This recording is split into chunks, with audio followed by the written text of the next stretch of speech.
Israel के तेल अवीव के उस कैफे पर जहां पर अटैक हुआ, वहां पर यहूदी इकट्ठा हुए और शोक मनाया। कुछ नजारे आपके सामने।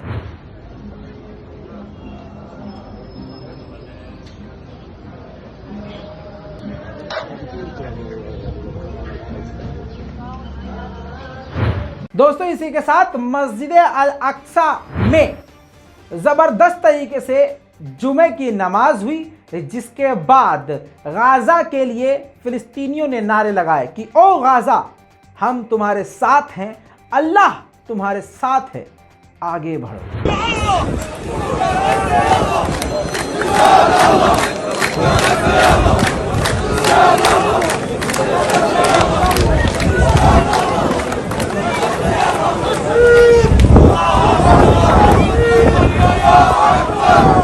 दिल को छू लेने वाली एक और वीडियो फिलिस्तीन के सोशल मीडिया प्लेटफॉर्म पर वायरल की जा रही है। एक सीसीटीवी फुटेज आपको दिखाना चाहता हूं। ये वही शख्स है, ये वही फिलिस्तीन का नौजवान है जिसने पहले ऑपरेशन किया तेल अवीव में, फायरिंग करी और उसके बाद वहां से सीधा ये मस्जिद गया, मस्जिद में नमाज पढ़ी। उसके कुछ घंटे के बाद इजराइल की गोलियों ने इसको भून दिया। इसी के साथ मैं मस्जिद अल अक्सा की आपको खूबसूरत प्यारी तस्वीर दिखाना चाहूँगा। आपकी स्क्रीन पर यह मस्जिद अल अक्सा में तरावी हो रही है। जी हाँ, जुमे का दिन और ये तरावी का खूबसूरत मंजर। उम्मीद है मुझे कि आप इस तरावी के मंजर को देखने के बाद खुश ज़रूर हुए होंगे और मस्जिद अल अक्सा पर बनी ये ख़ास रिपोर्ट अपने दोस्तों को शेयर करना नहीं भूलेंगे। जेरूसलम के इलाके में किसी को भी रोककर शक के बिना पर इजराइल की मिलिट्री किसी को भी बुरी तरह से पीट रही है। देखिए।